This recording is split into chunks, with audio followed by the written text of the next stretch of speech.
तो हेलो दोस्तों, आज हम बात करेंगे फिर से एक बार the last man of earth series के अगले एपिसोड के बारे में। फिलिप और कैरल के सड़क पर टकराने के बाद फिलिप देखता है कि एक खूबसूरत लड़की बाहर आती है और वो उनकी ओर दौड़ती है। किसी को चोट नहीं लगी यह सुनिश्चित करती है। और अब जब फिलिप कैरल से शादी करके खुश था तो वह उस खूबसूरत लड़की के साथ रहने के लिए उसे मन ही मन तलाक देने का इरादा रखता है। यह पता चला है कि उसका नाम मेलिसा है और उसने अलाइव इन टक्सन चिन्ह देखा था, लेकिन वह इधर उधर गाड़ी चला रही थी क्योंकि उस चिन्ह के साथ कोई पता नहीं लिखा था। फिलिप ने अपने इस बात पर अपना पता न लिखने का पछतावा जताता है। घर पहुंचने पर फिलिप मेलिसा को पटाने की पूरी कोशिश करता है, लेकिन कैरल उसे वो शौचालय, पूल और फिलिप के जीवन में आने से पहले जिस कूड़े के घर में रहता था जैसी उसकी गंदी आदतों के बारे में वह बताने लगती है। फिलिप मेलिसा को अपने घर पर रहने के लिए मनाने की पूरी कोशिश करता है, लेकिन वह उसे बताती है कि वो सड़क के उस बगल वाले घर में ठीक है। जब खुशी से कैरल और मेलिसा गले लगती है तो फिलिप भी कहाँ रहने वाला था, पर इस बात से मेलिसा को काफी अजीब लगता है। बाद में दोनों रसोई में बातचीत कर रही होती हैं। तब फिलिप अपने नए लुक के साथ आता है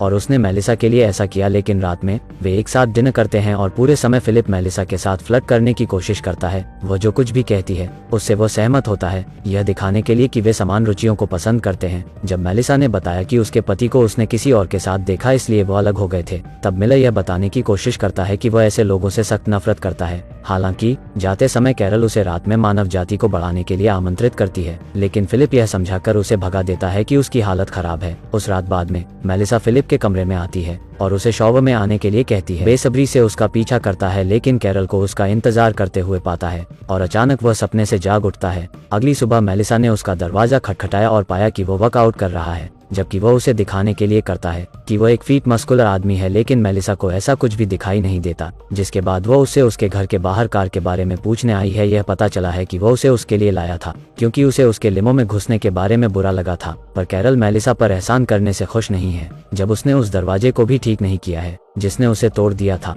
उस दिन बाद में वह इसे ठीक करने की कोशिश करता है, लेकिन साबित करता है कि वह एक खराब काम करने वाला इंसान है। मेलिसा उसे और कैरल को ड्रिंक्स के लिए बुलाती है, लेकिन फिलिप कैरल के बीमार होने के बारे में झूठ बोलता है और अकेला चला जाता है। जैसे ही मेलिसा नशे में हो जाती है वह बताती है कि अगर वह शादीशुदा नहीं होता तो वह उसके साथ रहने वाली थी, लेकिन उसका जहाज बहुत पहले रवाना हो चुका था। फिलिप सदमे में है क्योंकि वे ऐसे शब्द हैं जिन्हें वह सुनना चाहता था। वह तुरंत कैरल के साथ अपने संबंध तोड़ने के लिए कैरल के पास जाता है, लेकिन पाता है कि वह उनका मैरिज फोटो बना रही है और वह उसे दरवाजा ठीक करने के लिए भी धन्यवाद देती है, चाहे वह कितना भी बुरा क्यों ना हो। उसके बाद फिलिप तलाक के लिए पूछने के लिए खुद से उसका मन नहीं होता। अगले सीन में हम अलाइव इन टक्सन चिन्ह के सामने एक स्पोर्ट्स कार को रुकते हुए देखते हैं। एक आदमी कार से बाहर निकलता है, जिससे पता चलता है कि कोई और भी है जो अभी जिंदा है। वह आदमी जो दूसरे इंसान को खोजने के लिए बेचैन है टक्सन की तरफ बढ़ने लगा है। घर पर वापस फिलिप, कैरल और मेलिसा बातें कर रहे हैं और शराब पी रहे हैं। कैरल मेलिसा को उसके और फिलिप की शादी के बारे में सब कुछ बताती है, जबकि फिलिप यह नहीं चाहता कि मेलिसा को लगे कि वो कैरल से प्यार करता है। जब उसे अकेले उससे बात करने का मौका मिलता है तो वह कल का विषय लाता है। मेलिसा शर्मिंदा है कि उसने उसे अपनी यौन इच्छाओं के बारे में बताया और शराब पर इसका आरोप लगाया, पर फिलिप उसे बताता है कि उसे शर्मिंदा होने की कोई बात नहीं है, लेकिन वह इस बात पर जोर देती है कि वह उसके जैसे विवाहित व्यक्ति के साथ कभी नहीं सोएगी। तब फिलिप का चेहरा गिर जाता है क्योंकि वह अपनी शादी के कारण फिर से उसके साथ रहने का मौका चूक जाता है। अगले दिन वह एक योजना के बारे में सोचता है और उसे अपने बॉय फ्रेंड्स को बताने लगता है कि यदि वो केवल कैरल को गर्भवती करता है तो उनके बच्चों को एक दूसरे के साथ पृथ्वी को फिर से भरना होगा, जबकि यह एक चूपंती है। लेकिन अगर उसके 2 महिलाओं के साथ बच्चे हैं तो यह संभावना खत्म हो जाती है। अब केवल फिलिप को अपनी योजना कैरल और मेलिसा को बतानी है। अगले सीन में वो मेलिसा के घर जाता है और उससे पूछता है कि क्या वो पृथ्वी और मानव जीवन के लिए कुछ बड़ा चाहती है। जब वह एक हाथ को चुनती है तो वह इसे एक इशारे के रूप में लेता है कि वो पृथ्वी की भलाई के लिए उसके साथ सोएगी। फिर वह कैरल के पास जाता है और किसी ऐसी बात के लिए रोने का नाटक करता है जिसके बारे में वह बहुत चिंतित है। जब वह उससे पूछती है कि यह क्या है तो वह उसे अपने बच्चों के एक दूसरे के साथ फिर से बसने की संभावना के बारे में बताता है, पर कैरल ऐसा कुछ होने के विचार से नफरत करती है और फिलिप इस अवसर को उसके और मेलिसा के बच्चे होने के विचार पर बात करता है, लेकिन कैरल इसके सख्त खिलाफ है। लेकिन वो उसे इस पर उसे विचार करने के लिए कहता है। वो यह भी दिखावा करता है कि वह किसी अन्य लड़की के साथ रहना पसंद नहीं करेगा, लेकिन वह पृथ्वी के लिए कुछ भी करने को तैयार है। जब कैरल को फिलिप से पता चलता है कि मेलिसा ने उससे कहा है कि अगर वह शादीशुदा नहीं है तो वह उसके साथ सोएगी, तो वह गुस्से में फिलिप को घर से बाहर निकाल देती है और बाद में मेलिसा फिलिप के पास आती है और उससे पूछती है कि उसने उसकी पत्नी से क्या बकवास की। वह भी उसका अपमान करती है और गुस्से में चली जाती है। जबकि अब 3 घंटे बाद महिलाओं ने उसे अंदर आने के लिए कहा